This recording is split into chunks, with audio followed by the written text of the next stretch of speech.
Bonjour chers élèves, je m'appelle Arfam Malamine Seydi, enseignant en classe de CM2. Je m'en vais aujourd'hui vous présenter une leçon d'intégration de vivre dans son milieu qui va porter sur la dégradation des ressources. À travers cette activité, je vais vous aider à consolider les acquis au niveau du troisième palier. Notre leçon d'aujourd'hui va commencer par une lecture silencieuse, contrôlée. Lisez silencieusement le texte qui se trouve devant vous. Concentrez-vous, la lecture sera bien contrôlée.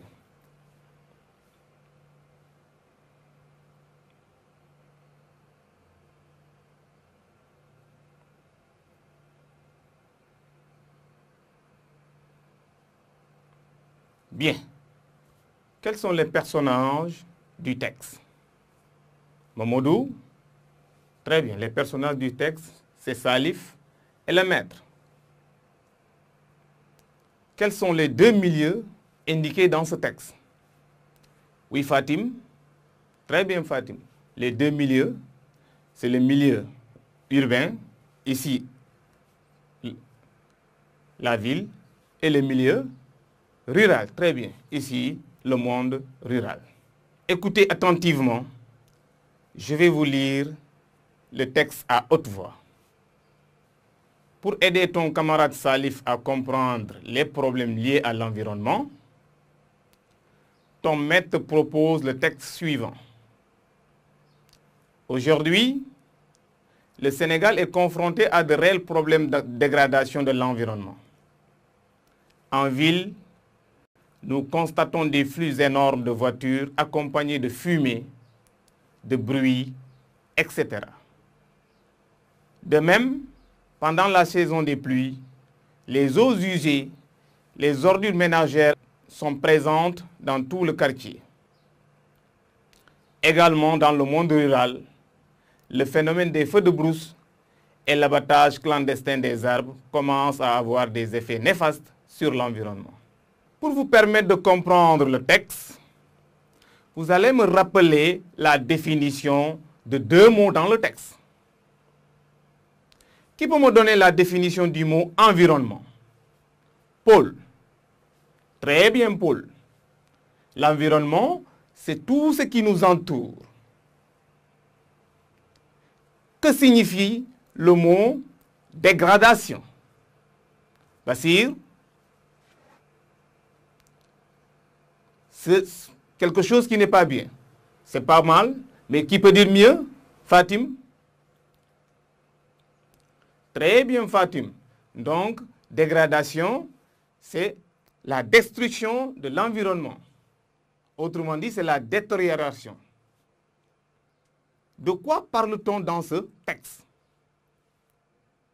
Ousmane? Bien, Ousmane. On parle de la destruction de l'environnement. Qu'est-ce qui est à l'origine de cette destruction? Céline? Bien. C'est les fumées des voitures, très bien. C'est les eaux usées, très bien. Omar, toi aussi? C'est les feux de brousse, bien. C'est les ordures ménagères. Mais également, Omar, c'est l'abattage clandestin des arbres. Maintenant, quelle forme de dégradation peut-on noter au niveau de la ville? Omar? La pollution, très bien, la pollution. À travers le texte, au niveau de la ville, on peut noter comme problème la pollution. Mais de quel type de pollution s'agit-il ici? Bien, Omar, la pollution atmosphérique. Ici, parce que c'est l'air qui est pollué. Très bien, Omar. Et quel autre type de pollution? Céline? Très bien, Céline. Il y a également la pollution sonore, avec les bruits. Maintenant, dans le milieu rural, qui peut me dire quelle forme de destruction qu'on peut trouver au niveau du milieu rural? Oui, Fatim? Les feux de brousse. Très bien, les feux de brousse. Et quoi, Omar? Mais également, le déboisement. Très bien, le déboisement. le déboisement au niveau du monde rural, nous pouvons noter le déboisement également. Bien, dans le milieu rural, quel type de dégradation peut-on noter en milieu rural? Omar?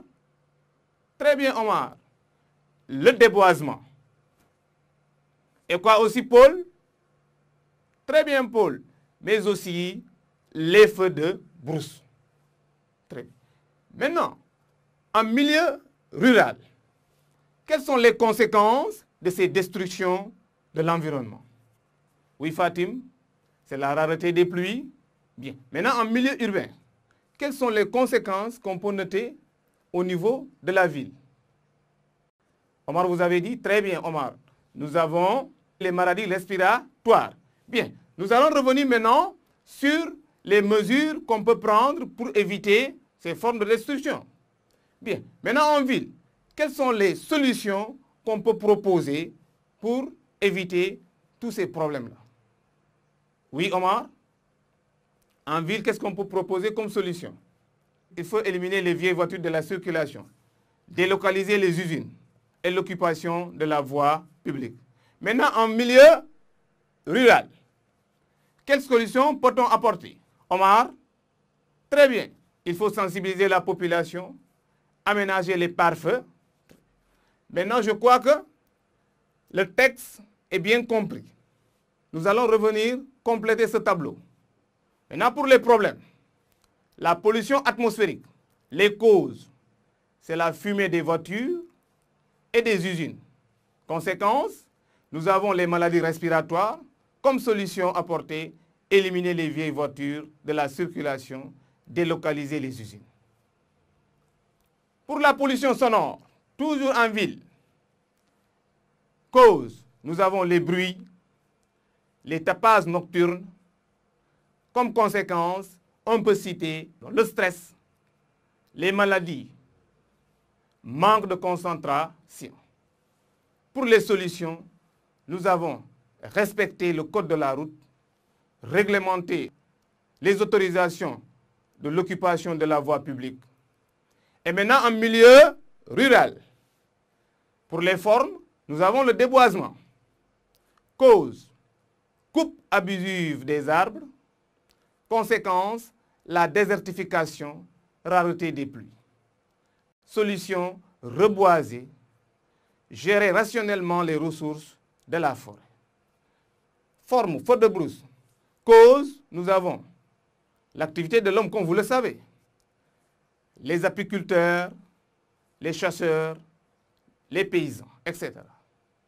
Conséquence, nous avons la destruction de la flore et la disparition de la faune. Pour solution, il faut sensibiliser la population, aménager les pare-feux. Nous venons de terminer cette leçon. Comme vous le savez, la leçon n'a pas pris en compte toutes les formes de dégradation. Donc, il faut aller apprendre vos leçons. Car je vais vous proposer un tableau à trous que vous allez compléter. Bien, le tableau est le suivant. Contexte. Lors de la journée de l'environnement, ton école t'a désigné pour un concours portant sur les formes de dégradation de l'environnement. On te propose le tableau ci-dessous. Concis. Complète-le. Donc, vous allez compléter ce tableau qu'on va corriger à la prochaine séance avant d'entamer une nouvelle leçon qui va porter sur les troubles nutritionnels. Merci, chers élèves.